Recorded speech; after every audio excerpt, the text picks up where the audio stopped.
Good day, everyone. So I think we can start this session.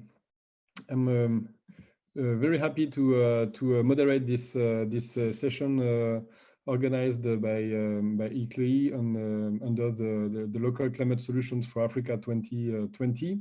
I am Jean-François Abaud, the Executive Director of FMDV, which is a global network of cities that is dedicated to promote and develop solutions to finance cities and urban development. So I'll be very happy to moderate this great session that will be focused on urban natural nature-based solutions. Sorry, under this virtual meeting. So this session is part of the Urban Natural Asset for Africa program.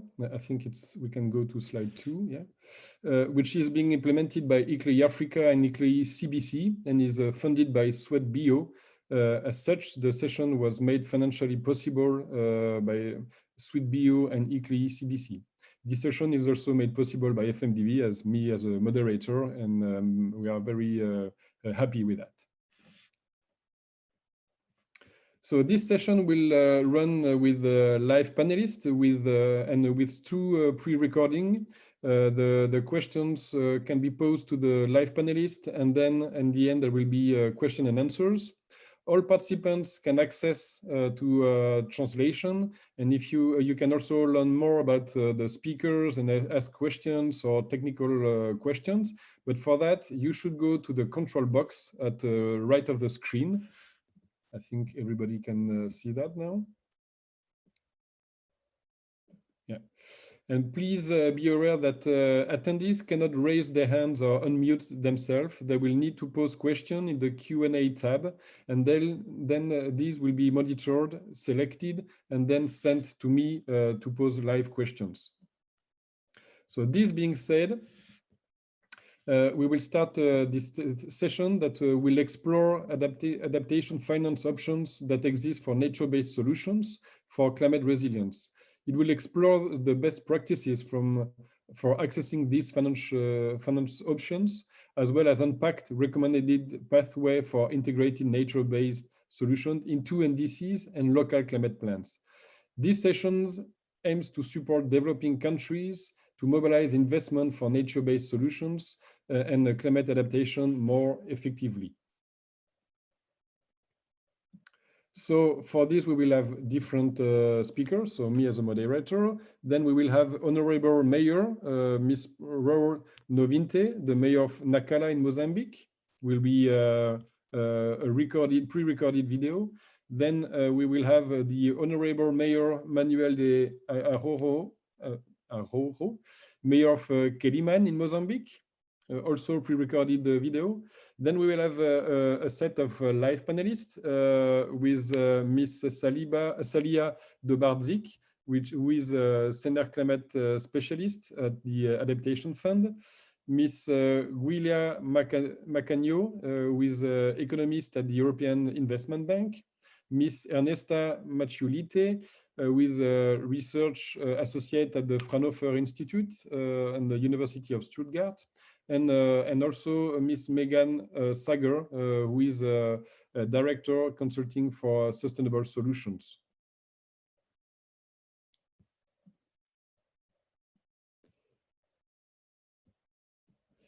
So I will ask all the panelists to put on the videos, and we will start with the first panelist, Ms. Salika Dobardzik, with the senior climate specialist at the Adaptation Fund. Hello, Salia. I know that it's very early for you, and thanks for joining. I will ask you 3 questions. What finance options exist for adaptation finance? More specifically, what options then exist for nature-based climate adaptation? That's the first question. Second one, what is the best practice for accessing these finance options? Quite a hard question. And last, what are some of the challenges and opportunities for accessing the finance options explained previously? Salia, you will have 15 minutes for these questions, and the floor is yours. Thank you very much. Thank you very much. It's a pleasure to participate in this event. Basically, as mentioned, I'm with the Adaptation Fund, and as many of you may know, the Adaptation Fund was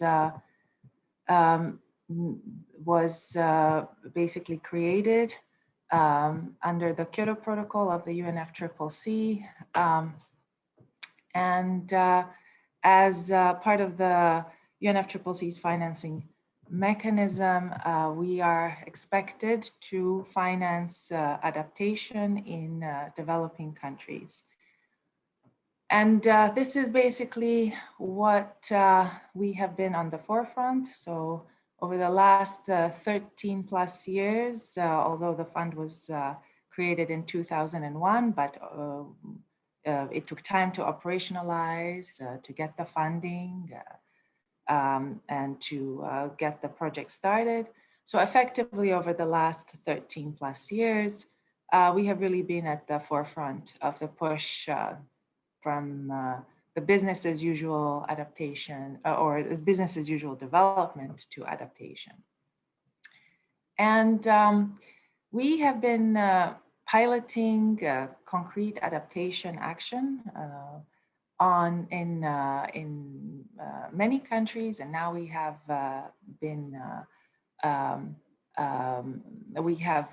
either implemented or implementing. We have funded projects, I should say. I'm going to get to the implementation part soon. In around 100 countries so far, and in more than 100 projects.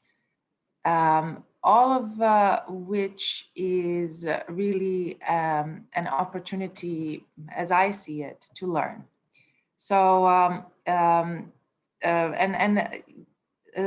many cases, it is the Adaptation Fund projects have literally been the first projects in adaptation for that country.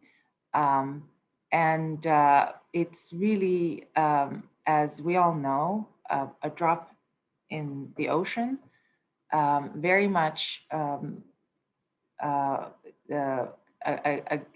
gateway, if you will, into more action, which is much needed, particularly given the course of the climate, essentially, what is projected and the pathways we are on. Basically, what I think the Adaptation Fund is maybe known for is the concept of direct access, which is quite innovative. The Adaptation Fund is the one that has piloted this idea of providing financing directly to countries without intermediaries, although we also do so through intermediaries in those cases where funding is provided to countries that don't have an accredited national implementing entity. So countries that are able to have a national implementing entities can use the direct access modality to access funding directly from us, and South Africa, for example, is one such country. This is something that has really allowed adaptation to be a more, how should I say, to be more locally driven. And what that has allowed, what that has really allowed us to ensure that adaptation is country driven. This is a very important aspect of what we do. Now, what I think what is really important is that In this concept of country drivenness, that is quite key, as I mentioned, is something that we that is an important. It's a criterion essentially. So when we accept proposals and for consideration for funding under the Adaptation Fund, country drivenness is a very, that is one of the key criterion. So the proposals that we consider come from countries through the implementing entity, be it a national implementing entity, regional implementing entity, or a multilateral implementing entity. And in doing so, we are quite, I would say, there are several criteria that we're interested in, among them being one of the more important ones is the adaptation rationale. If the adaptation rationale is strong, and if this project proposal obviously is supported within the frameworks of the country's development plans and strategies, not just related to climate change, although of course those are the first ones we'll look at, but just broader development plan for the country. Then we are quite happy to support, I think, as a funder, nature-based solutions. And it is something that we have been seeing more and more of. In fact, I would say that nature-based solutions are quite prevalent in our portfolio. Most of our portfolio, for instance, is in the climate sensitive sectors, understandably, which are water, agriculture, and we have coastal zoned management or development. And, okay.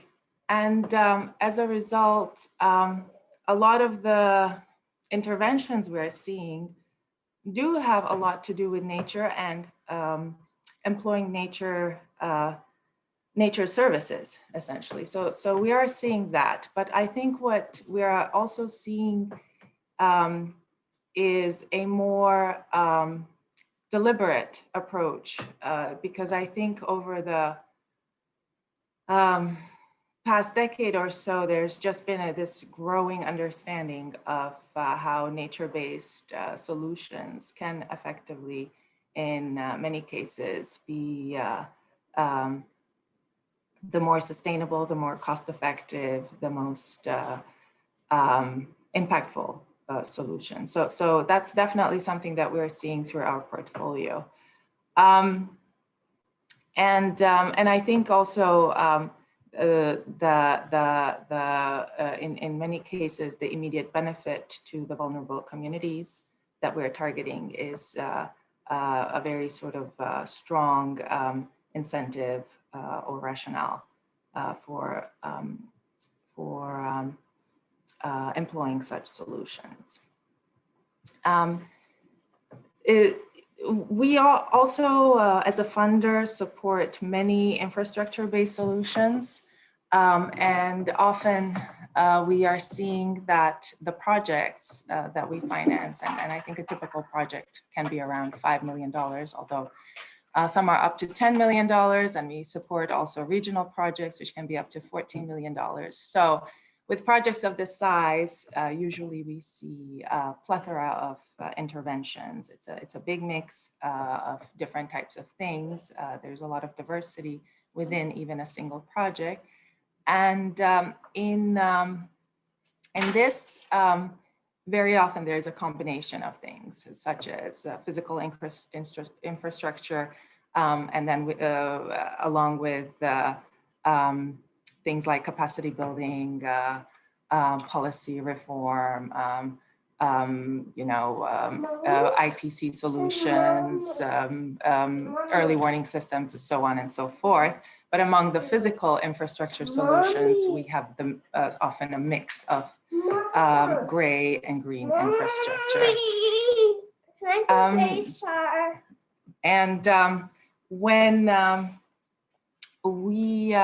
Sorry, how much more time do I have? If you don't mind telling me. Just so I'm on track. You have like 5 minutes more.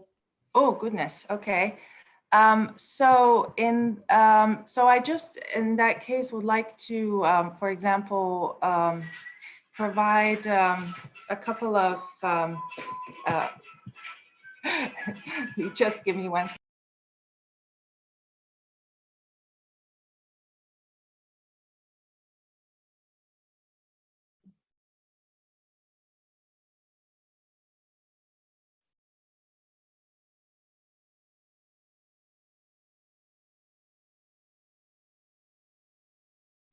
Is it okay, Salila? Otherwise, we come back to you with the last question if you want to. Or I am happy to continue now, and thank you for indulging me. And sorry about that.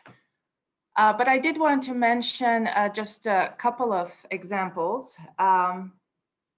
Just to give an idea, for example, we have financed a $6.5 million project through UNDP, which seeks to reduce the vulnerability of the Seychelles to climate change, focusing on water scarcity and flooding. And very quickly, is that the climate change projections in Seychelles show that rainfall is increasing overall, but is expected to become more irregular. And so in order to, and so this is an example of a project where we are using nature-based solutions to basically attenuate flood and essentially restore ecosystem functionality and enhance ecosystem resilience, making the watershed sustainable and the water security that watersheds coming from watersheds also strengthened. And so this is an example of a project that is well underway and something that you can, everyone can learn more about. All our, because it's, there's a lot written about it. This is something, it's not, I would say this kind of a project is quite, it's not something, it's not an outlier. But I think what is very interesting is that the Adaptation Fund as such has adopted a kind of a very, how do I say, well-defined approach in its work, which is that we focus on financing projects. Yes, that is the main thing that we do, but we also have these two other pillars along with action, funding concrete projects, which are innovation and learning and sharing. So I want to take 2 minutes for both innovation and learning and sharing to make the point that what we are doing, the kinds of activities that we are supporting as a fund that are, I think, the value is not just to the communities that actually see the intervention, that see the infrastructure improvements on the ground, but rather it's coming from also the lessons that are generated by this experience. And that's, therefore, this is something that we're really investing in, the importance of capturing the learning and sharing it broadly. This is evidenced, I think, a good example of this is a project that it's a concept, but it has been endorsed by the board just very recently. It's by UN Habitat in Malaysia. for the Penang Island, which is also very vulnerable to flooding. And basically, the idea behind that project is to make a, how do I say, you could say state-of-the-art intervention in the sense that cutting-edge approaches will be used that can then be, that can serve as a model to similar areas and regions that are facing also similar issues. And what's interesting about the Malaysia projects is that a lot of the urban interventions there are actually nature-based, and is really it's really, I think, going to be a kind of we have high hopes that it's going to be a flagship project, in a sense that a lot of information is going to, a lot of knowledge will come out of it, and a lot of these interventions will be piloted and demonstrated on the ground. And so this project has a really heavy, if I will say, knowledge component, and that this is really, I think, an example of a benefit that Adaptation Fund projects provide.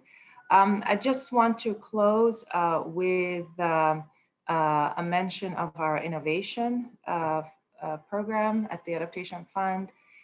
This is something that I think may be of interest to many partners or potential partners.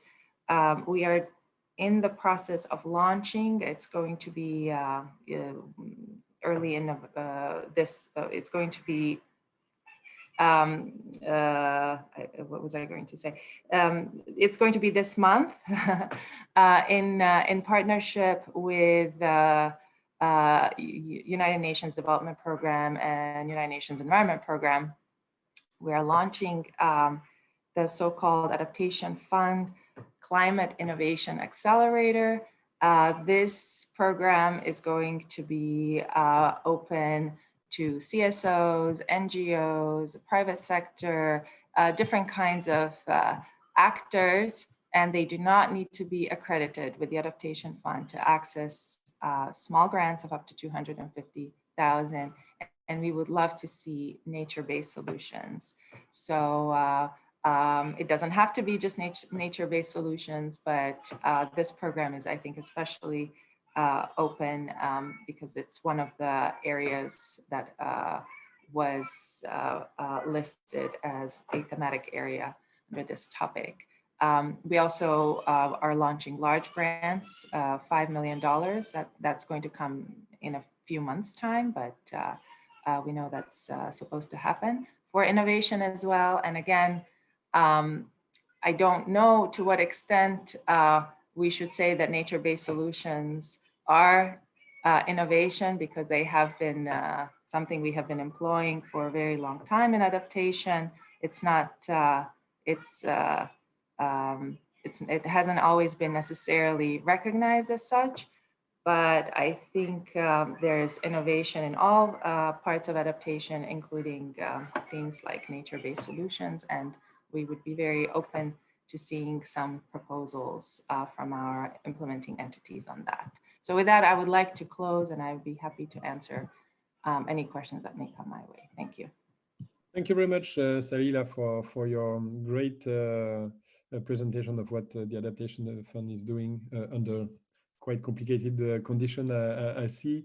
We'll come back to you maybe in the end of the session with other Q&As, but as a network of CT, FMDV, I see very interesting feedbacks on your last announcement of your accelerator, but also on your key messages also to say that let's put all the ecosystem of stakeholders together and try to work through the accredited entities and national entities with the project leader at local level. And I think this is also a key message to have for the project leaders that are participating to this session. Thank you again. I'm going to the second panelist with Miss Viola Macagno, economist at the EIB. And I would like to raise the first question. So, Julia, we will have 50 minutes together. I will ask 3 questions, but the first one I would like to raise to you is, can you unpack a few unnecessary checklists for accounting approach for nature-based resilience?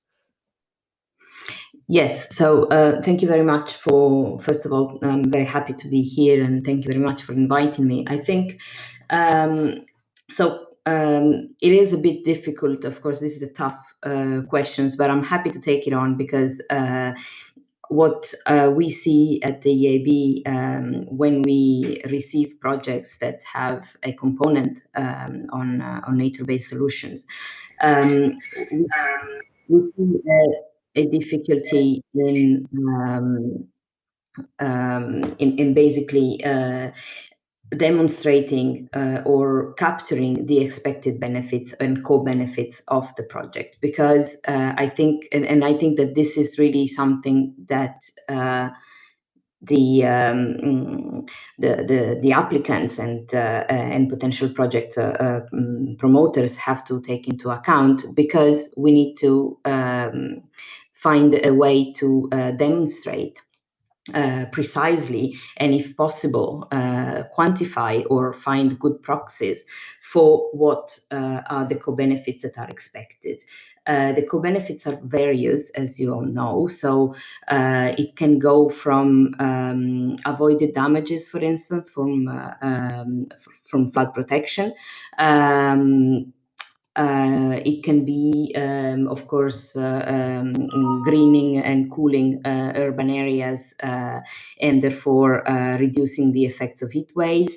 It can be purification of water, for instance, and so on. It can be also protection of the coastline, in terms of the sea level rise or storm surges and so on. So nature-based solutions, we all know, are, and I really like what the previous speaker was talking about, saying that it's difficult to qualify them as innovative because they have been around for a long time, and we have been using them also without knowing. But it is often difficult when a project is presented to an investor to really quantify and specifically quantify this benefit. So my suggestion on that would be that there is, of course, insufficient data, that is clear, but it is important to use as many, let's say, scientific proxies and KPIs as possible to really show that the promoter has clearly identified what the benefits are and what the benefits are expected.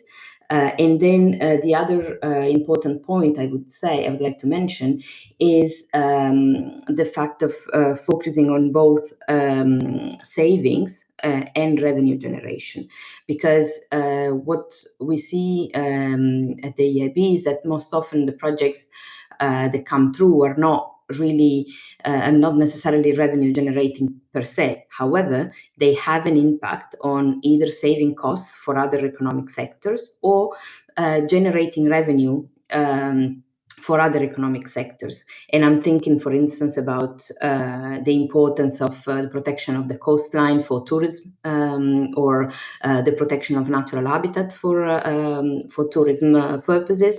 And I think also about the forestry sector, the agroforestry sector. These are sectors that have clear economic benefits. So that receive clear economic benefits from the use of nature-based solutions, and this increases the resilience of these sectors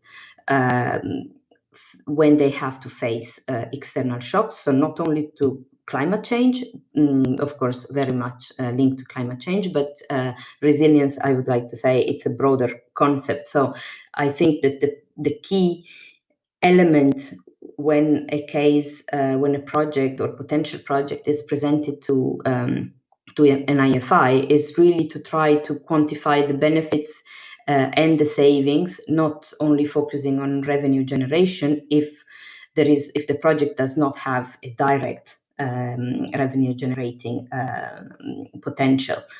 And then the other issue I would like to touch upon is really the public policy and the planning aspect of the project. This is something that was also mentioned by the previous speaker. I think it's really crucial that whatever is done, whatever we do, the municipality or the local authorities are involved, and that this is taken into account in the planning process and in the land use plan.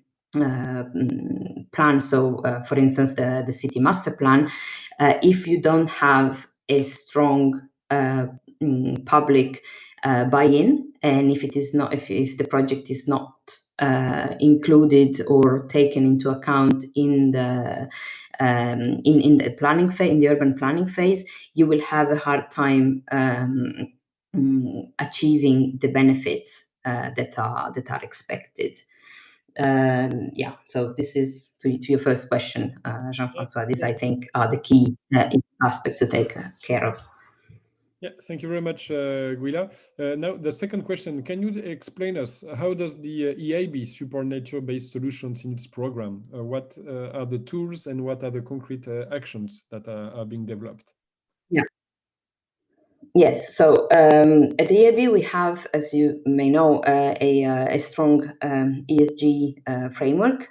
We have our environmental and social safeguards, and we have the standards that we apply to all projects. So the first thing I'd like to say is that we check and we ask questions to all the promoters of our projects or potential projects as to what extent their project is likely or expected to have an impact on biodiversity, natural habitats, and so on. So we have a focus on the protection of biodiversity and ecosystem services as a let's say as a basis, as a do no harm approach. And then more specifically, we really try to encourage the use of nature-based solutions in a number of ways. Of course, as you know, we are a EU institution, so we are a global institution in the sense that our investments are really global, but most of them are still carried out in the EU member states. However, we have several facilities that are available to finance nature-based solutions. In particular, I'd like to mention the Natural Capital Financing Facility, which is a facility co-financed by the European budget. So it allows us to provide loans at very favorable conditions to relatively small projects. So we're talking about a loan of between small for us, a loan between 5 and 15 million euros, and we can cover up to 75% of the total project cost, which is not normally the case. Normally we co-finance up to 50% of the total project cost. So the Natural Capital Financing Facility, or NCFF for short, really focuses on two aspects. So one is the conservation of natural habitats, and the second is the use of nature-based solutions in climate adaptation. It provides basically financing to clients, either directly or through intermediaries, for instance, local development banks or even commercial banks, microfinance institutions, cooperatives, and investment funds. And it provides support to activities that have a beneficial impact on either on the protection, as I said, or on the use of nature-based solutions for adaptation. And I think what is important about the NCFF is that it also includes a technical assistance facilities that can be provided to the beneficiary to, for instance, help them develop the business plan, or help them quantify the benefits, as I was mentioning before. So it's defined in a quite broad way. But yeah, I think it helps a lot in developing the project. And then the other thing I wanted to mention, it's very recent, and it is the City Climate Finance Gap Fund, or Gap Fund for short, which has been launched 4 weeks ago. This is really targeted for countries for cities and local authorities in developing or middle-income countries. So the idea is to help these cities and local authorities develop climate action projects, both mitigation and adaptation, in an urban context. And we specifically encourage projects including nature-based solutions for both mitigation and adaptation, so that we would basically support the development of these projects. This facility does not provide funding for the actual investments. We target project preparation for early stage projects, which I think it's a good stage in the project development, particularly for project that's complicated and difficult to pin down as projects related to biodiversity and nature-based solutions. So there is a website which I'm happy to share with you. I think it would be wonderful if you could go and see the website. There is a lot of information there, and we are of course happy to answer all your questions. Thank you, Julia. Sorry, I have a last question, but you already answered it in partially. But maybe as a conclusion, because we just have like 2 minutes left. From a donor perspective, what are the conditions to make a nature-based solutions project more attractive for investors? You mentioned that in your first question, but maybe if you need to resume that in 3 to 4 points, what would be the main recommendation?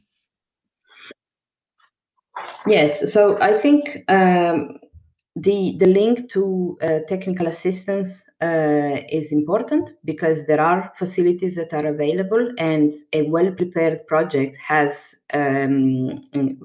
very much increased chances of finding support and financing. So again, referring to the GAP Fund, but not only, there are other entities and other organizations that provide technical assistance for this project. I would suggest, and I'm a strong advocate for knowledge sharing, and really trying to see what other cities facing similar problems have done, because there are a lot of potential solutions that can be easily or relatively easily translated from one context to another. And then the other important point is that grants are also available, as we've seen already, for supporting the actual implementation of the project. Making use of these grants allows reducing the risk and attracting other investors. And this is what we see in a lot of cases for investment funds, for instance, whereby if they have a sort of cushion, like maybe it can be a first loss portfolio guarantee that allows to absorb potential initial losses up to a certain extent. This encourages also the private sector to take on more risks and finance these projects. And then finally, the last point, as I said before, really focus on who benefits, who captures the benefits from the nature-based solutions that are embedded in your project. Because if they capture a benefit, and then perhaps they can be if the benefits are clearly explained, they can participate in the financing of the project at one stage or the other, or contribute in another way. So really focus on who benefits, who captures the benefits from the nature-based solutions applied. Thank you very much, Julia. Very clear, and I think very useful also for the project leaders that are participating to this session. And come back also to the announcement of the GAP fund that you mentioned. I think it's a very transformative instrument that will support project leaders and local governments in an upstream process where nobody yet is providing support. So thank you very much, Julia. We'll come back to you with additional questions in the end of the session if the participants are asking. I'm going to the third panelist now, Miss Ernesta Maciulite. Sorry if I misspell your name, who is a research associate at the Fraunhofer Institute and also at the University of Stuttgart. We will have 10 minutes together, Ernesta, and I would like to raise a first question about the UNALab. You've been working at the Urban Nature Labs project, yes, which focuses on investigating innovative business models, balancing and public procurement aspect of the nature-based solutions. Can you tell us a bit more about the key findings you have from this experience in roughly 5 minutes, and then I will come back to you with a second question. Thank you. Hi, Jean-Francois. Thank you. Yes, I'm very happy to actually have the chance to represent the Urban Nature Labs, the UNALab project in this event here, and to talk a little bit about the work that we have been doing in the last couple of years. So I think by default, my perspective will be a little bit different from the other speakers because I'm coming more from a research sector. And I would like to just briefly touch on our main findings, let's say, in this field of financing NBS and procurement of NBS. So just maybe a little bit first, before we go into a bit more details, I would like to briefly give an introduction to the context of actually this project. So Urban Nature Labs, the UNALab project, is funded through Horizon 2020, and it's a 5-year project of 14 million. And the way it's set up is that we have front-runner cities who are actually implementing demo NBS projects, and follower cities who are there to take up the key lessons learned that would basically facilitate their own NBS implementation or just processes in preparation for that. So our role as a Fraunhofer and University of Stuttgart in this project is to research the financing and procurement aspects of NBS in the context of the project. And basically, well, the aim of this task was to deliver some key findings that could be then replicated in other cities and other contexts. So going beyond the European context, going beyond just the context of these 3 cities who are actually putting NBS on the ground. And the way we approached this was we developed a so-called 3-step approach. First, we of course started with the research on our frontrunner cities. We looked at what other financing, let's say, strategies and practices they have, in addition, let's say, to the grant funding of such, calls as the Horizon 2020 calls, as well as literature research. So throughout this work, we were able to identify and map a little bit the financing strategies, ranging from very municipal investment-driven financing to, let's say, involving private communities and private financing of NBS. So we wanted to map them a little bit to just basically see what landscape is available there. And then we wanted to make this operational. So we developed the so-called road mapping workshop process where city representatives and all stakeholders that are involved in NBS projects could meet and actually map their project ideas. So we developed the so-called inspiration cards, which were physical cards of financing strategies, financing options, such as, let's say, green bonds, business improvement districts, community-based financing. And we asked the representatives there to play around with that and just have that think on how could that NBS in their context be financed. The feedback we got from this exercise was really interesting. The cards themselves received really good feedback. However, we also heard from the representatives that this type of exercise is usually lacking. So let's say the people who then oversee the procurement or the financing processes within the cities, they're usually perhaps not so closely involved with the co-creation process of NBS itself. And likewise, the people who are usually thinking about the technical aspects of where the NBS could be deployed are sometimes lacking a little bit the understanding on how could this actually be financed and funded by the city. So we thought this is great. Projects like ours can actually capture this knowledge and then try to deliver some tools that could help to bridge this gap a little bit. And this was actually our third step now in the project. We are working on the so-called value model, which is, well, we hope to deliver a functional online tool where we could then have the user actually model the NBS that they're interested in putting in their city, in their local context, and have the tool inform the user on the full spectrum of benefits, the beneficiaries, as well as the financing options that could fit in that context. So I think overall the key finding for us was that of course, there is interest from the cities to communicate and cooperate with private sector. This could happen also on a smaller scale. Let's say we've seen in also the frontrunner cities, just an example, we have the city of Tampere, for example, they have introduced so-called innovation vouchers where they provide the local housing association with a certain amount of funding to put small scale NBS in the local community setting. So there is definitely interest in there. However, we see that there needs to be perhaps a little bit more holistic thinking when just in the planning stage to see how could that NBS be actually financed. So I think this is a quick summary of our work. Of course, there's more content to that. You're welcome to check out our page and get in touch if you want to know more. Yeah, thank you very much, Anesta. And I've checked the UNALAB, and it's true that the website is very rich in information, and I invite everybody to go and look at it.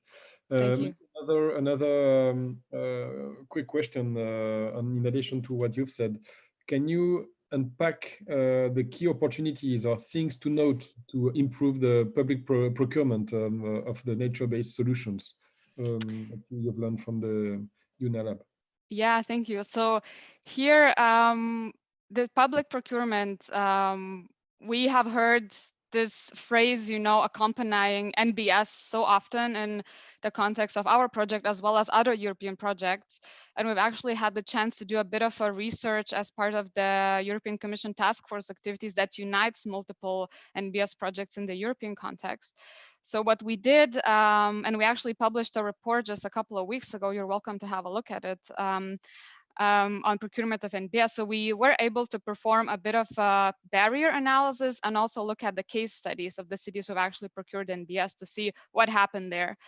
And I think in this amount of time that we have here, I'll just briefly touch on some of the barriers we saw and then see how we could, the ways that we identified that could be kind of work towards addressing them. So we saw a very interesting barrier that came up throughout our research was actually a bit of a mismatch and lack of suppliers that could feasibly respond to the city tenders to implement NBS.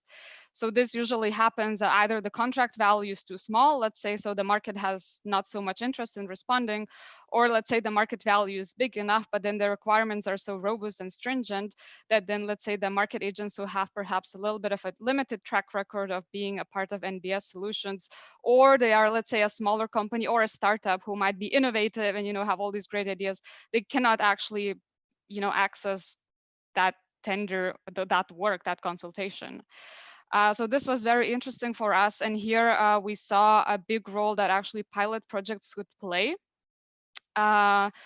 just by demonstrating success, within the local community and basically establishing a bit of a track record in the city and perhaps making it a little bit, establishing a bit of a trust within the local community and within the municipality so, you can kind of see what the impact of the NBS could be in the local setting. And then, yeah, so that would be kind of one opportunity. I think we should not, kind of discount the value of pilot projects because they can raise awareness, they can show the benefits of NBS, and then they can pave the way to larger scale projects.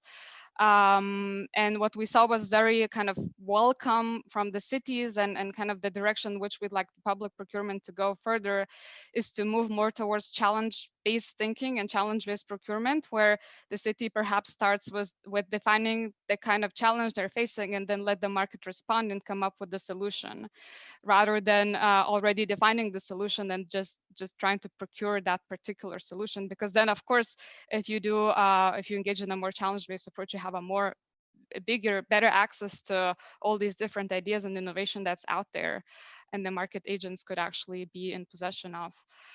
So I think this was kind of a bit of like an overarching finding I'd like to point out here. There are initiatives underway to actually bring the different agents together, online platforms. And I think for us now at Fraunhofer and University of Stuttgart, we would be very curious to see what's next for us, once UNALab is actually, quite mature, once the knowledge that we've generated is quite, we have quite some insights we could share. So we're very interested to see how we could apply this to different contexts. And let's say, even this event is a great opportunity to just raise a little bit of awareness of the work that we do. Of course, we're more on the research side, but our mandate is to applied research. So we're very much in touch with the cities, with the projects. We want to develop concepts and tools that are helping to put more NBS in cities, let's say, and reap those benefits that are associated with them. Thank you very much, Anesta, for your last inputs. And I also truly believe in the kind of small-scale demonstrative pilot projects that, as FMDB, we call the living labs, where you can ensure the creation of the solutions proposed to the users, but you can also demonstrate the solution into the new context and environment. And lastly, also, it's a way to develop the technical and financial modalities in order to prepare the scaling up of a larger project. So I think this is well developed in Europe, but not yet in Africa. And I think these mentioned should be also very inspiring for the participant from Africa. I hope so. Yes. Thank you very much, Anesta. Thank you. Come back to you maybe in the end with additional questions. Let me invite the fourth panelist, Ms. Megan Sager, who is director at CSS. Sorry. And we will have 10 minutes together around 2 questions. But my first question will be, how can we attract more investors or funders from the private sector for nature-based solutions and climate adaptation? Great, thank you very much, Jean-Francois, and also the previous panelists, which in many respects have provided a fantastic segue into this particular segment that we'll be discussing this afternoon.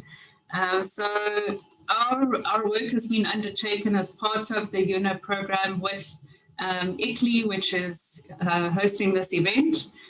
They briefed to us at the start of the project as a team of consultants working with 2 municipalities in northern Mozambique, was to help to develop sustainable approaches to nature-based solutions. So we wanted to find attractive business models which the private sector could get involved in and become excited by. So really we've built our approach to this on three key pillars. The first one is to tap into existing markets for goods and services. So when we looked at reasons that other adaptation finance applications and initiatives had failed, we saw that very often the project was not able to derive cash flows, whether those be revenues or savings, within the scope of the site that it was located on. So as one of the previous panelists mentioned, frequently the revenues can be earned within other sectors. So there's this real spillover and positive externality feature of adaptation investments, which limits their financial viability in the sense of self-sustainability. So instead, we look for opportunities to tap into those existing markets within the boundaries of the site on which the project was located. We define those markets as being both markets for tangible products and services, So those would be, for example, agricultural products, forestry products, but then also markets for intangibles. So for example, carbon offsets would also have various markets which they are currently sold into. We then took a principle that it is better to have more than one revenue stream. So to increase resilience of the project to fluctuations in particularly commodity prices, market fluctuations, kind of varying market demand and supply patterns. And then we thought also about the role of local transport and logistics infrastructure to determine the portability of both inputs and outputs from the project. So how possible and practical would it be to undertake project implementation within these two cities of Nacala and Quelimane? And then finally, we thought about finding commercial partners which have the right risk appetite and operational experience to get involved in executing. So this was the first pillar that we built our solution on. The second pillar was building on shared value models. So this was really thinking about why nature-based solutions are required and why those natural resources degrade in the first instance. And in many cases, the degradation is really a function of poverty, inequality, and vulnerability at a community level. So therefore, any solution which sustainably addresses the causes of these degradations needs to also address those root cause problems. So one has to think about how to provide alternatives for communities to prevent that degradation from continuing in future. So this really speaks to the broad-based nature of economic development, which must be at the center of climate projects. We also then, within that context, thought about feasible ways to scale up the approach, because although small-scale projects and approaches can be very effective in including the community, they sometimes fail when there are attempts sought to scale them up and make them more generally replicable. So we look for mechanisms which could enable a scaling of these projects. And then finally, within that shared value model element, we looked very specifically for links to the SDGs. So looking for coherence with the SDGs, which really represents an agenda which policymakers, climate funders, responsible investors, and NGOs all buy into. So in a sense, larger than national policy and appealing to a broader set of prospective project funders. And then the final pillar that we considered was really the de-risking and lowering of costs through establishing strong local partnerships. So we thought about NGOs which could help to manage the political and social risk on the ground for private enterprise entering these Mozambican cities. So in specific, thinking about, for example, the language barrier, so Portuguese being the language spoken in Mozambique, the specific complexities of the political and regulatory landscape, and then finally also the ongoing work with the local community to raise awareness of the importance of the nature-based solution, and also how each person within the community could help to play a role in protecting the asset which was being built within their midst. So really, I guess in kind of summing up this approach, it's an example of a hybrid value chain approach to business model development, which combines existing markets for goods and services, so a very commercial approach, with partnerships between private business and NGOs, which together can develop very inclusive multi-benefit models for local communities and the environment. Thank you very much, Megan. And I think it's very interesting also to see that indeed the private sector is now integrating SDGs objective in their approach. And actually the first SDG bond has been issued by a private company in Italy to invest into energy. So it's really interesting also to see that everything is falling under this SDG alignment. Maybe in the last 4 minutes that we have together, a bit less. You've been working also with the cities of Nacala and Quelimane to develop pre-feasibility studies for nature-based work. Can you explain a bit this work and and then reflect on your challenges, findings, and any opportunities or emerging thing that you've noted. Absolutely. So we started out on this process with engagements with the mayors of both of these cities to understand what their priorities were. So understanding both the needs for local development as well as the kind of natural priority focus areas. And then from that list, we essentially started developing about 5 project concepts which could address the need for nature-based solutions from different angles and with a variety of economic, social, and environmental impacts. To narrow down and decide on a solution to take forward to pre-feasibility, we ranked each of the project concepts using a methodology considering the relevance of the projects in terms of policy and the SDGs, the benefits of the projects, so clearly measurable and clearly articulated benefits in environmental terms, so both mitigation and adaptation, in economic terms, so in terms of value creation potential and the impact on livelihoods, and in social terms, so the ability to address deficits in quality of life. Thirdly, we considered the costs. So how capital intensive would these projects be? So how much upfront investment would be required to get these projects going? What would be the required investor horizon, and what would be the cost per unit of impact? So if, for example, a climate fund invested in these projects, how much would each ton of carbon abatement cost that climate fund notionally? Very importantly, we considered both technical and financial aspects of model viability. So the existence of the markets, the proximity to those markets, the availability of project partners to help with implementation, as well as the reliance upon public sector actors to enable these projects. And then finally, very importantly, we considered market transformation potential. So what ability did individual project concepts have to replicate? Did they have demonstration impacts? Would they be more generally applicable to the rest of Mozambique, or were they quite specific to these 2 local governments?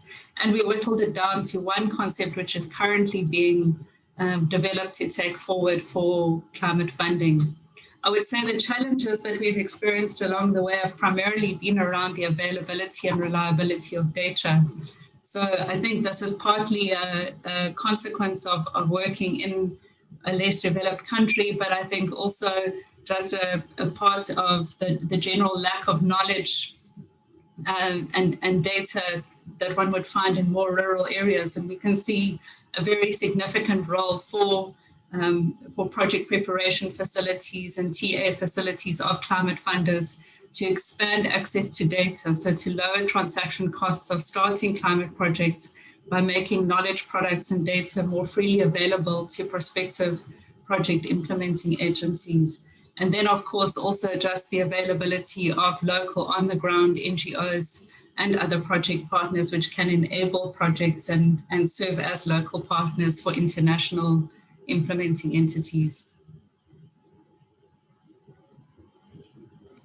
Thank you very much, Megan. And I think that is a great transition with the next sequence of this session, because we will have to show the pre-recorded reflections from the mayors of 2 cities that you've been working with. First of all, we will have the Honorable Mayor, Mr. Raul Novinte, Mayor of Nacala, and then we'll have the Honorable Mayor Manuel de Ayojo, Mayor of Quelimane in Mozambique also. So we'll start with the first pre-recording from Honorable Mayor of Nacala.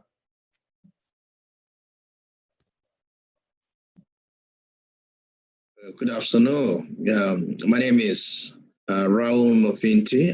I'm the mayor of Nacala, Port City. Nacala has about right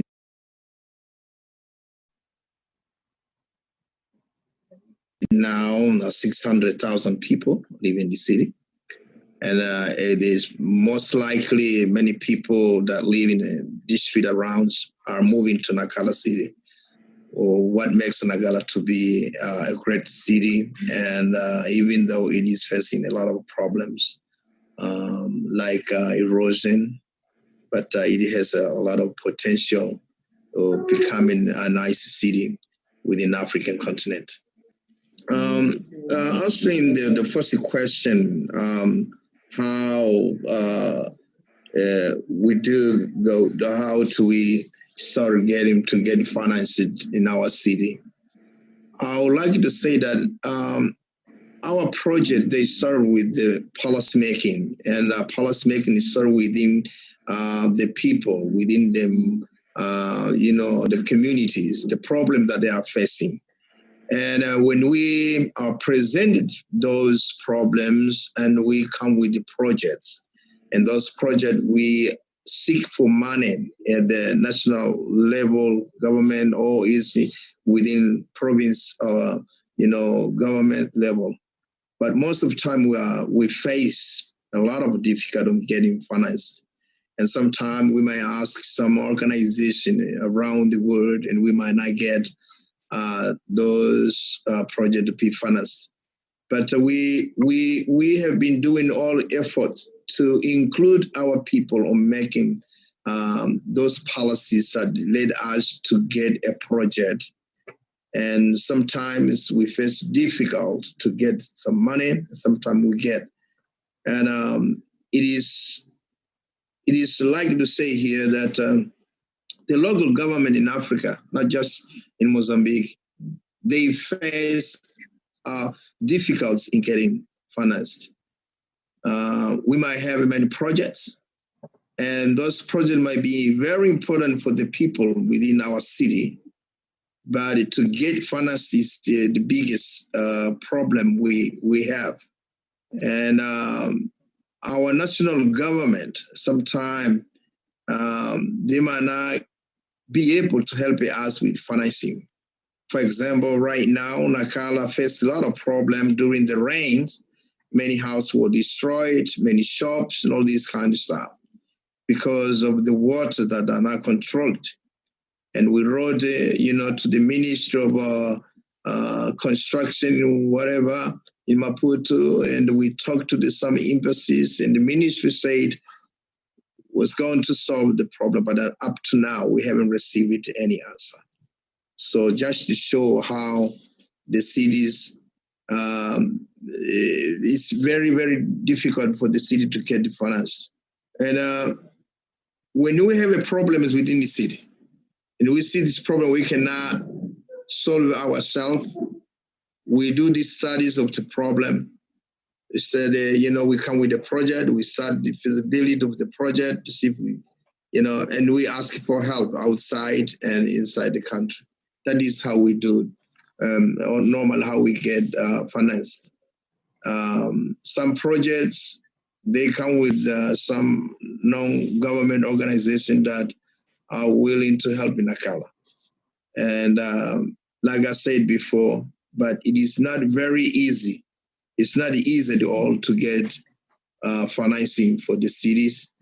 Nacala is not, isolated city. It suffers a lot of difficulties getting finance. So that is what I would like to say about how we do get our projects, how we start to get the finance. We look at the problem, we talk to the people in the city, and they present the problem. Sometimes the people who come to us and say, you know what, we are suffering with this. We don't have a garden, we don't have a park, for example. And we come with the project. If we don't have the money to undertake the project, we write it to the national government, or we contact other cities that can have a cooperation with us. That is how we do it. Well, in ICLEI Africa, as in a project support, it was very important because the flexibility on how getting those financing, it wasn't so much or it wasn't huge or a lot of money, but the procedures were very easy and it was very, very flexible to get financed. And we were able to undertake our program during the process of implementing the project. We didn't have a lot of difficulties. And that is why it is very important, and I recommend, the next time it may be a direct financing from the organization to the cities. Instead of being the government, national government to the city, we might face difficulty in that process. So with EAGLE, we didn't face any problem. We were able to access the money and apply for the project that were designed to be implemented, even though we still have some other part that we not complete, in which we would like to, get on, some other help. But this was very flexible and it's very easy. The communication was very good, and everything was done. And they were able to, come get in touch with us. Any difficulty we had, and they were giving us some insight in how to do, and that was good. Until we got the money, we can implement the project. So for us here, that was the first easiest project to be financed without progressing, without difficulties. That was the first one. And we recommend that other organizations also might look cities in that way, make things easy, not make difficult. And because during the implementation of the project, they were able to be inside of the project. Man, they asked it what was going on, and they follow it through the process until we finish the amount that were designed to be given to us. We would like even to put in every neighborhood one park, every neighborhood one park, because all people in Nacala, 600,000 people, cannot have just one park to play or to go to read. We need to implement many parks in every neighborhood that we go, so that people can have a place to play, a place to read. And so according to my observation about how I, consider how what happened in the process, and I can say that it was very affordable, it was very easy, and it was very profitable, because we were able to implement the project, even though with the little amount that we had received it. And there was a flow communication, and they followed through the process until the end of the project. Yes, I would like to emphasize that this project has helped Nacala to, to do those, to have an idea how, parks can be very important for the, tourism and all this kind of stuff. And we would like it to, what we have done here, the principal park here in Nacala, we would like to do it in other different neighborhoods. So we would like it to request or ask some more financial support, that we might have other parks in every neighborhood or some neighborhood near the city. And it was very helpful, and we still need more help to have other parks here.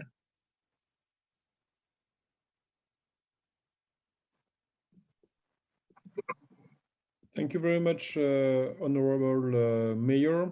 We'll now go to the second pre-recording video with the Honorable Mayor Manuel de Airojo, Mayor of Quelimane in Mozambique. Please, can you briefly comment on how the local government of Quelimane accesses finances?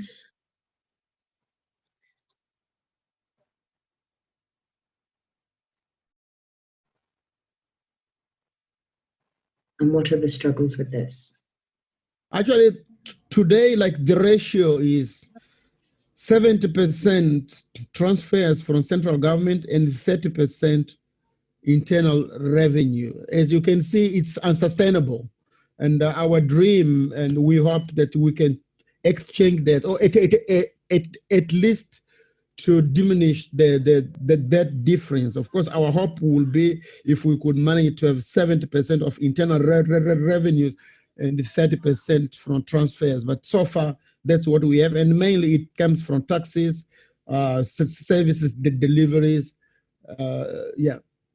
As we heard by Megan Sager earlier, ICLEI Africa is supporting the city of Kilimani to package concepts into bankable projects to support access to finance. What is your strategic intent for this finance? For example, the level of unemployment in the city is very high, and it affects, of course, the youth, women, and other groups. But also the level of poverty. If you look at the main data, this is one of the poorest provinces in the country. For example, if we look at one of the data that we have, like it's like 52% of malnutrition in the province as a whole, and in the city, access to water, it's like about 40%. Unemployment rates, it's about 65 to 70%. So this level of poverty, for example, puts pressure on the environment. For example, our first line of defense from erosion in the city, as I mentioned, the city was built on a swamp, and we have a very, like a river passing by, and we are very close to the sea.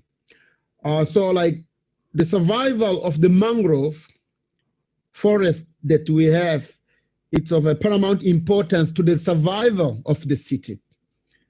But given the level of poverty and unemployment, what happened is that people end up cutting the mangrove for their livelihood.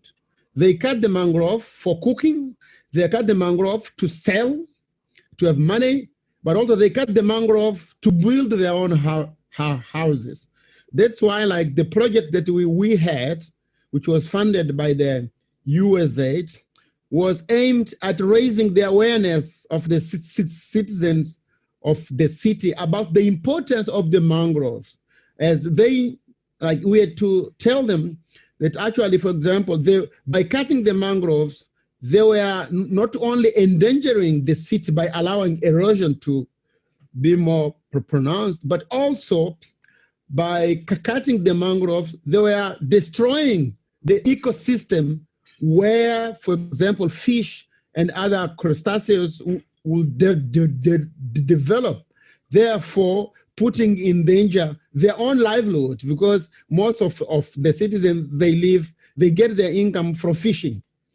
So any project or that I mean, we could deal with it, first of all, for example, or by having any project that will raise or that will provide other ways or other sources of income. Then, because if they add alternative income, they will not put that much pressure on the mangrove forest. So like we could find alternative projects to lift the pressure on the mangroves, or we could also like work in the sense of improving or replacing or by, for example, doing the reforestation of the mangroves. Like if we could have projects that could give employment to the youth, to the women, or even to men, then probably we could be achieving the same objective. So for us, be it can be a strict environmental project, but also it could be a developmental project that would have an impact on the on the environment, thus achieving a kind of sustainable development objectives. You mentioned mangroves as a possible option. Can you please mention other nature-based resilience project concepts that you feel need to be financed at the local level? Erosion is it's quite critical because, for example, we had the effects of Idai cyclone, And of course, the epicenter was at Beira city, but we are very close to Beira. Like by plane from here to Beira, it's just 30 minutes. So you can imagine that we suffered the impact of Idai, not in terms of the wind, but mainly in terms of the amount of rain that came with Idai. So, but also because of the issue of like waves, like from the sea, like the water, for example, the river, Bon Sinai River, in the morning, the water goes to the sea, and in the afternoon, it goes in the other direction, which actually there is a movement of water going up and down, and it affects a lot the issue of saltwater intrusion in the city, which then decreases the amount of land available, both for urban agriculture as well for construction, because more and more we are having more salt water intruding into previously in areas that were previously not touched by salt water, with all the obvious consequences. But also in this process, the wave process of the water going up and down, it is increasing. It's increasing the vulnerability on infrastructure, and by infrastructure I mean roads and bridges. We have now, as I speak, 5 bridges that fall down as a result of this erosion created by this movement up and down of the water from the river and from the sea. Of course, we have also here, like around this area, huge potential in terms of, for example, for aquaculture. You know, we could, embrace in that kind of projects that will give, livelihood to people, and then decrease the pressure on the mangroves, as I mentioned before. Can you explain how the city of Kilimani engages with climate adaptation funds and with any national entities of these funds? What are those struggles? 3 years ago, we approached the environmental ministry because I had attended a green climate funding conference. So when I came back, I was I had very high hopes that something would work. So I contacted the then Ministry of Land and Environment, because that's where the fund was. I mean, they were like but the bureaucracy was so that nothing moved. But and then last year I was told that this fund is going back to the Ministry of Finance, and we tried to contact them, but we have not succeeded so far. So it's there, but they don't really, it's not being used as at least by local government as we expected. And the other thing also, which we need to have in mind is the political economy of both cities, like I mean Nakala and Kilimani, but also if you want Beira also, because these are the 3 major vulnerable cities in Mozambique. The fact is that these 3 cities, all of them, they are managed by opposition parties. So we need to have it in mind that it is not easy for us to get funds from local government. Actually, Beira is suffering a lot because they suffered from Idai cyclone, and up to now, 2 years or almost a year gone. And actually, yesterday, the day before yesterday, the people of Beira are marching in the streets on a strike because they are tired of waiting. It has been like almost a year, and no money, no resources are being channeled to the ground.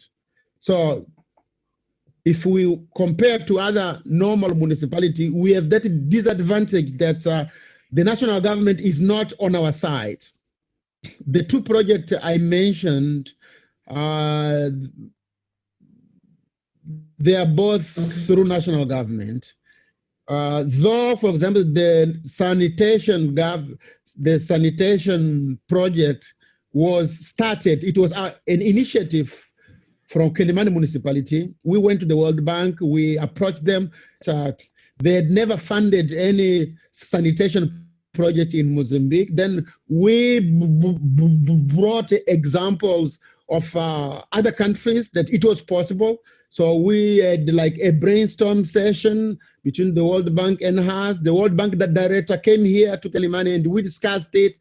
And then, but when we reached a certain point, he understood the political economy of the country. So he said, look, I cannot support only Kilimani. It will not work, the national, because for me to support, I need a kind of a permission from the central government. So we need to get other cities which are like government friendly, so that we can then have a package. That's what was done. So like Tete municipality was added, Beira and Maputo were added, so that Nampula also, so that then we move on. So we need to have that kind of, when approaching certain agencies, we need to understand that and find ways to overcome that additional difficulty that we face. Do you have any last remarks that participants need to hear related to financing nature-based climate resilience? What I wanted to stress is like just that link between poverty and environment. I think here it's quite visible. It's like, everything gets worse because people don't have income. Whatever you speak.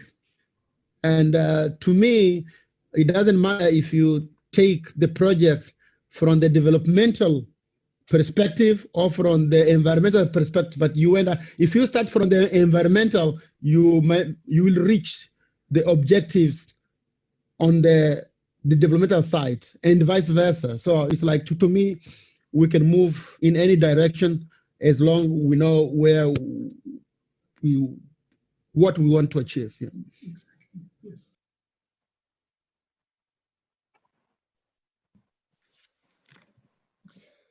So thank you very much, Honorable Mayor, for this very inspiring discussion and talk. We now reached the end of the discussion session, and we will open for the last sequence of this session through the different questions raised by the participants. I will kindly ask the panelists to turn on the video cameras in order that we are back on a lively discussion. And I will raise the first questions to Honorable Mayor of Kilimani, and to ask him, how can we build the capacity of local governments to better access climate finance? Please, Honorable Mayor.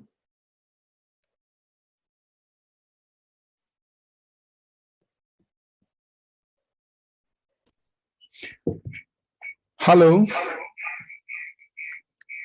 Yeah, we can hear you with a bit of echo. Oh, is it? Okay. Maybe you have two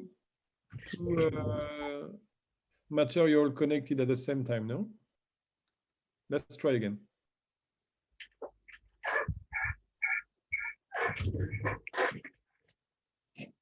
Mr. Mayor? Okay.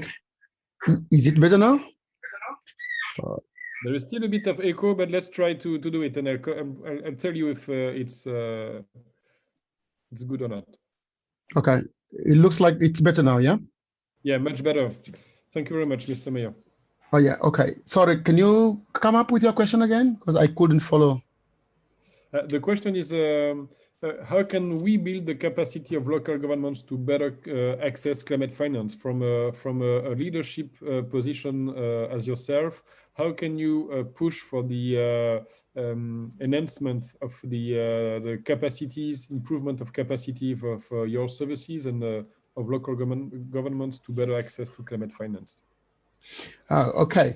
I mean, the first is to provide information about what is available, because most of the time, local governments are not aware of the funds available. Like this program that we are having today, I think that it's a right step in the right direction, in the sense that you brought panelists who have the knowledge, the background, and also the experience. So then they can expose, they can put up what are the possibilities that local governments do have. So then from there, we become aware of the opportunities which are available.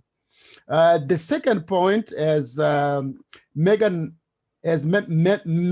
mentioned, at least for the case of Fahaz, most of our colleagues working at the municipality level, they don't have a command of English. So it's like, a kind of a barrier. So it's very important that, if possible, support also could be given in that sense, so that the information available can reach those in need. The third aspect will be exchange of experience between municipalities of the same level, because we have been learning a lot and sharing experience with our colleagues from Nakala, from Pemba, from Beira, but also from Maputo and other cities. So by doing so, we share not only what we know and what we are doing better, but also we share our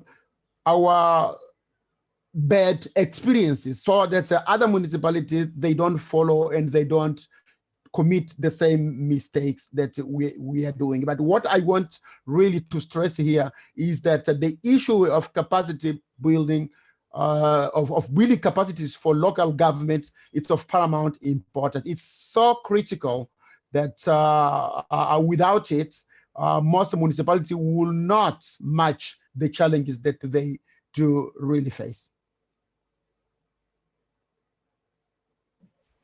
Thank you very much, Honorable Mayor, for these precisions. I will now go to the second question addressed to all panelists, based on the fact that today is very difficult to access financing lines dedicated to climate change. As local communities, these lines of funding that are accessible by local governments, what are the lines of funding, that are accessible by local governments without going through the central government? So we are very short in time, but if you can maybe just pinch some ideas in very short time, like that, open to the different panelists. So what are the credit lines that can be directly accessible by local governments without intermediaries, and to have a connection direct from the donors to the project leaders at local level? Maybe start with Giulia.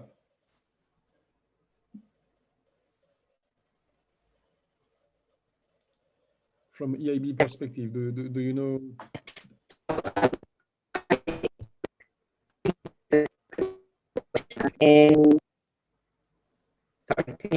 Sorry, Giulia, the connection is very slow. Maybe I'll go to another speaker and come back to you if the network is better, no? Sorry about that. So same questions, maybe to Megan. Sure. So indeed, this is a challenge that we've encountered on Nakala and Kilimane. And apart from dedicated funds like the Cities Gap Fund, this is a difficult problem to approach. But what I would suggest is turning the question on its head and asking who will be implementing the project, and can they seek the funding directly as a business or an NGO implementing partner? Because often it is more easy for them to access the funding than for the local government itself to access the funding. Thank you very much, Megan. To Celia, maybe from your perspective? Yeah, thank you. I actually believe I answered this question in writing in the chat because I wasn't sure if I'd be able to answer it like this. But I wanted actually to point, as I did in the chat, to this upcoming opportunity, which is just being launched this month, as I mentioned, the Adaptation Fund Climate Innovation Accelerator. And I added some links in the answer to the chat, which I hope others can access as well.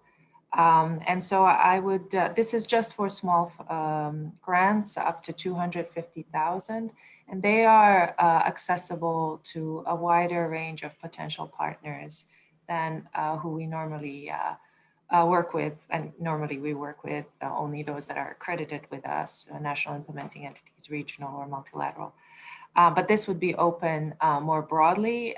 This particular avenue that I provided links to is through the UNEP. Our implementing agency, UNEP, is running it together with the Climate Technology Center Network, CTCN. So please check it out. Thanks. Okay, thank you. We'll make sure that the links are open in the chat. Ernesta, any feedbacks from your experience at Fraunhofer or the lab? Yes, I think it's a bit difficult for me to answer this question in a straightforward manner, as I'm not representing a donor, perspective.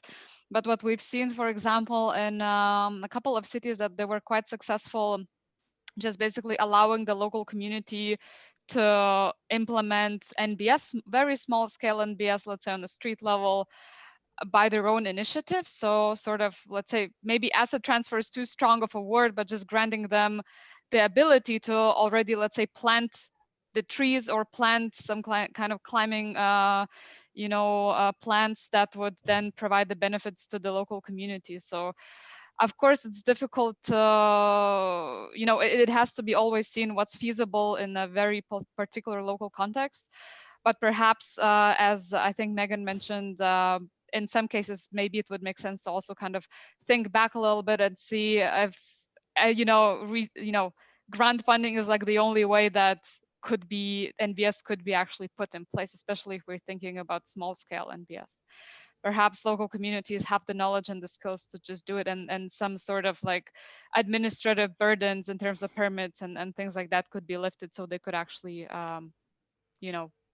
like local initiative could take place on its own. But I understand how this might be not possible, of course, in different scenarios. Depends how strong the local buy-in is and what's feasible. So yeah, I guess that's my contribution. I hope it's somehow useful. Thank you, Ernesta. Back to Julia. Are you back with us? Yes, sorry. I have to switch off my video because my connection is not strong enough. I hope it's okay. So yeah, it was a bit difficult to follow, but in terms of, I think this is a very crucial question, and indeed the support from the central level is often important if we are talking about a project that is really that has to be financed and is presented as a standalone project. However, I think there are different ways around it. And for instance, there are credit lines. The EIB has some in different countries with local development banks, and they are able to really to reach smaller projects, smaller municipalities, especially because in some cases, in many cases, in developing countries in particular, the municipalities are not able to they cannot borrow basically directly. That's why we have issues when we don't have the national government backing, because it is difficult to lend directly to those municipalities. So financial intermediaries are definitely one way to get around the issue.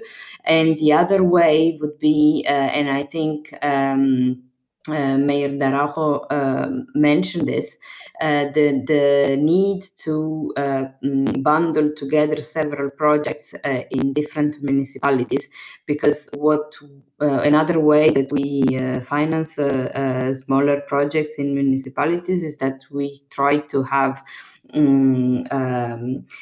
broader projects, which can be structured as a framework loan. Normally there is an entity which is like our one counterpart, but then there are several smaller projects that are financed. So the cities can also come together if it is possible to bring together a coherent program. Thank you.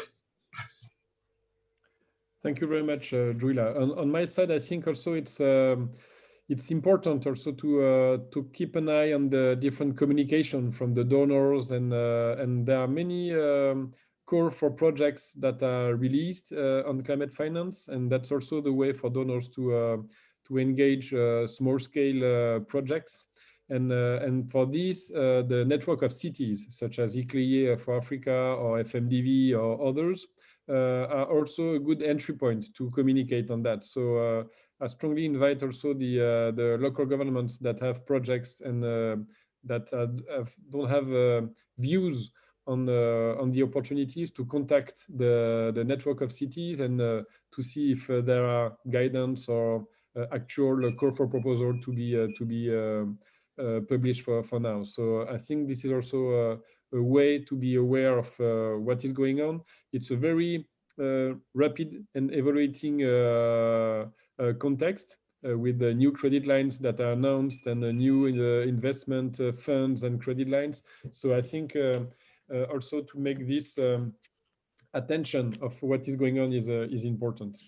So I would like again to thank all the panelists for their very great contribution. We had a very interesting panel that represent the ecosystem of stakeholders on nature-based solutions. We had two honorable mayors that provided their views and experience with a strong political engagement on climate.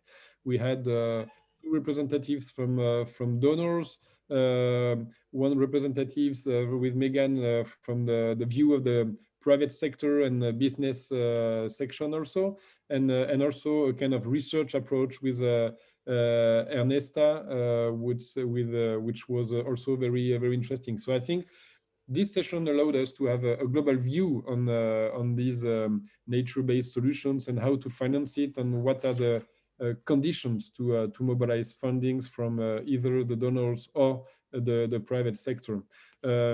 But I guess this 1 hour and a half session is just kind of introduction of what should be discussed and engaged from a local project perspective. And I'm pretty sure that the program led by ICLEI Africa, with the support of Sweat Bio, the Urban Natural Assets Program, will be a very good information point also on what has been done and what is being doing. So I also invite all the participants to know more about that.